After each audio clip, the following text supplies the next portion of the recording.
नमस्कार, मैं मुरली मनोहर गोस्वामी आप सभी का डिजिट क्लासेज में स्वागत करता हूं। आज हम लोग अध्ययन करेंगे नंबर्स, संख्याएं। इसके अंतर्गत मैं आप लोगों को सबसे पहले बतलाऊंगा कि प्राकृत संख्याएं किसे कहते हैं। गिनती की सभी संख्याओं को प्राकृत संख्या कहा जाता है। All counting numbers are called natural number. प्राकृत संख्या को कैपिटल एन के द्वारा सूचित किया जाता है। अब हम लोग ये देखते हैं कि गिनती की सभी संख्याएं कौन कौन सी हैं। गिनती की सभी संख्याएं 1, 2, 3, 4, 5, 6 ... यह अनंत तक जाती है। हम लोग किसी भी वस्तु को गिनती करते हैं तो कैसे गिनती करते हैं? 1, 2, 3, 4, 5, 6, 7, 8, 9, 10 इस तरीका से गिनते हैं। ऐसा तो गिनती नहीं करते हैं कि 0, 1, 2, 3, 4, 5, 6, 7, 8, 9, 10, 11, 12, 13। किसी भी वस्तु को हम लोग 0 से गिनती नहीं करते हैं। किसी भी वस्तु को जब भी गिनती करना हो तो हम लोग 1 से गिनती करते हैं और यह अनंत तक जाता है। इसलिए हम लोग 1 से लेकर अनंत तक की संख्याओं को प्राकृत संख्या कहते हैं। प्राकृत संख्या के अंतर्गत एक और बहुत ही इम्पॉर्टेंट शब्द है हिंदू अरबी संख्या, हिंदू अरेबिक नंबर। हिंदू अरबी संख्या किसे कहते हैं? हिंदू अरबी संख्या भी हम लोग प्राकृत संख्या को ही कहते हैं। इसे आप लोग याद रखेंगे। जब आप ये समझ गए कि प्राकृत संख्या किसे कहते हैं तब ये समझने में अब थोड़ा भी मुश्किल नहीं होगा कि पूर्ण संख्या किसे कहते हैं। What is whole number? गिनती की सभी संख्याएं शून्य के साथ मिलकर पूर्ण संख्या कहलाती है। पूर्ण संख्या को हम लोग कैपिटल W के द्वारा सूचित करते हैं। इस प्रकार पूर्ण संख्या के अंतर्गत जो संख्या आएगी वह इस प्रकार है 0, 1, 2, 3, 4, 5 ... इन्फिनाइट। केवल प्राकृत संख्या में शून्य को शामिल कर लेना है। इसके बाद हम लोग समझते हैं पूर्णांक किसे कहते हैं। What is integers? सभी पूर्ण संख्याएं और ऋणात्मक संख्याओं का संग्रह पूर्णांक कहलाता है। पूर्णांक को हम लोग कैपिटल I के द्वारा सूचित करते हैं। इसे हम लोग इस तरीका से लिख सकते हैं -3, -2, -1, 0, 1, 2, 3, 4 ... इन्फिनाइट तक। ऋणात्मक संख्याओं को हम लोग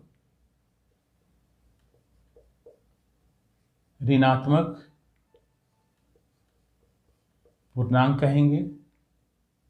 शून्य को शून्य पूर्णांक कहेंगे और ये धनात्मक संख्या को धनात्मक पूर्णांक कहेंगे।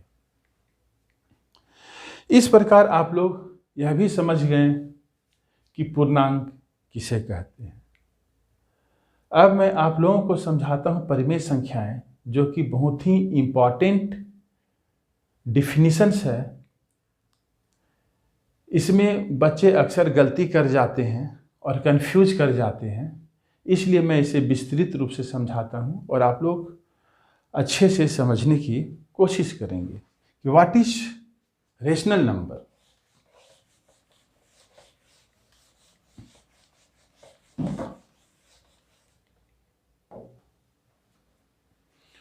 वैसी संख्याएं जिसे हम P/Q के रूप में व्यक्त कर सकते हैं, जहां P और Q पूर्णांक हो और Q is not equal to 0 परिमेय संख्याएं कहलाती है।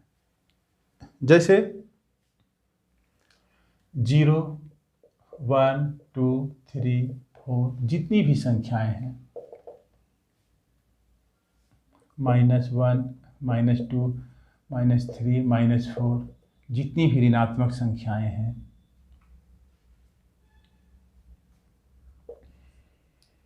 √4, √9 वैसी संख्या जिसका वर्गमूल पूर्ण रूप से निकलता हो वह भी परिमेय संख्या होगा। डेसिमल नंबर भी परिमेय संख्या होगा। भिन्न 2/3, 3/5 यह भी परिमेय संख्या होगा। इसे हम लोग थोड़ा सा चेक करके देखें, परिभाषा से तुलना करके देखें कि आखिर ये सभी संख्याएं जो रूट के अंदर हैं, जो भिन्न संख्याएं हैं, जो ऋणात्मक संख्याएं हैं, जो धनात्मक संख्याएं हैं, 0 है, कैसे परिमेय संख्या है। सबसे पहले 0 पर हम लोग विचार करते हैं।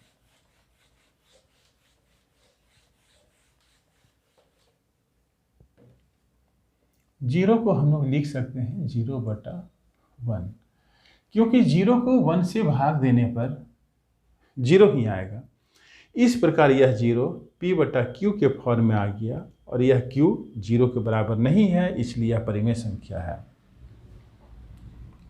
5 को हम लिख सकते हैं 5/1 और इस प्रकार 5 P/Q के फॉर्म में आ गया, जहां 5 और 1 पूर्णांक है और यह Q दैट मीन्स 1 0 के बराबर नहीं है, इसलिए हम 5 को भी परिमेय संख्या कहेंगे।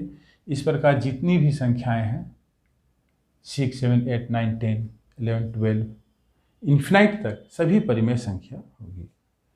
कुछ ऋणात्मक संख्याओं को देख लें, जैसे -3, इसे हम लिख सकते हैं -3/1। यह P/Q के फॉर्म में आ गया, जहां -3 और 1 पूर्णांक है और Q अर्थात 1 0 के बराबर नहीं है, इसलिए यह भी परिमेय संख्या होगा। इस प्रकार जितनी भी ऋणात्मक संख्याएं हैं वे सभी परिमेय संख्याएं होंगी। कुछ भिन्न संख्या पर विचार करते हैं, जैसे 1/2। यह P/Q के फॉर्म में है और 1 और 2 पूर्णांक है और यह 2 0 के बराबर नहीं है, इसलिए 1/2 भी परिमेय संख्या होगा। 3/5 भी इसी प्रकार परिमेय संख्या होगा। 5/7 भी इसी प्रकार परिमेय संख्या होगा। कुछ रूट वाली संख्याओं पर विचार करते हैं, जैसे 9/4। इसका वर्गमूल पूर्ण रूप से निकल रहा है और यह P/Q के फॉर्म में आ गया, जहां 3 और 2 पूर्णांक है और 2 0 के बराबर नहीं है, इसलिए हम √9/4 को भी परिमेय संख्या कहेंगे। √4 इसका भी वर्गमूल पूर्ण रूप से निकलता है और इसे पुनः मैं लिख सकता हूँ 2/1, जो कि P/Q के फॉर्म में है और 2 और 1 पूर्णांक संख्याएं हैं, जहां 1 0 के बराबर नहीं है, इसलिए √4 भी परिमेय संख्या होगा। तो वैसी संख्या जिसका वर्गमूल पूर्ण रूप से निकल जाता है वह परिमेय संख्या होगा, लेकिन जिसका वर्गमूल पूर्ण रूप से नहीं निकलता है वह अपरिमेय संख्या होगा। जैसे 3 का वर्गमूल पूर्ण रूप से नहीं निकलता है, इसलिए यह अपरिमेय संख्या होगा। कुछ हम लोग दशमलव वाली संख्याओं पर विचार करते हैं, जैसे 0.1, इसे हम लोग लिख सकते हैं 1/10। यह P/Q के फॉर्म में आ गया, जहां 1 और 10 पूर्णांक है और Q अर्थात 10 इज नॉट इक्वल टू 0। यह भी परिमेय संख्या की परिभाषा को फुलफिल कर रहा है, इसलिए हम 0.1 को भी परिमेय संख्या कह सकते हैं। 0.2, इसे हम लिखेंगे 2/10। यह भी P/Q के फॉर्म में है, जहां 2 और 10 पूर्णांक है और 10 अर्थात Q जो कि 0 के बराबर नहीं है, यह भी परिमेय संख्या होगा।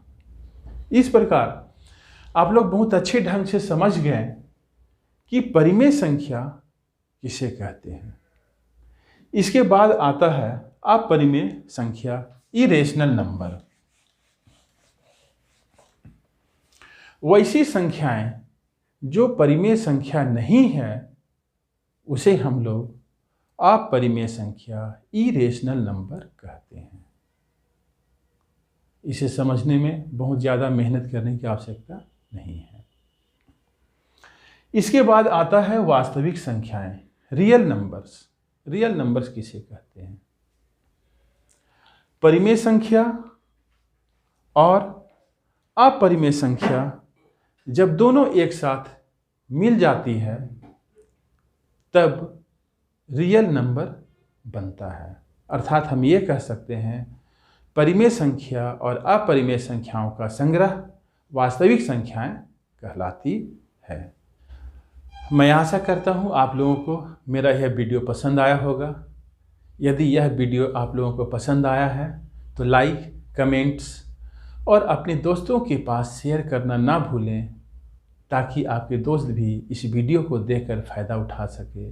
साथ ही मेरे वीडियो को सबसे पहले देखने के लिए चैनल को सब्सक्राइब करते हुए बेल आइकन को दबाएं और ऑल का चयन करें। वीडियो देखने के लिए आप सभी को मैनी थैंक्स। जय हिंद।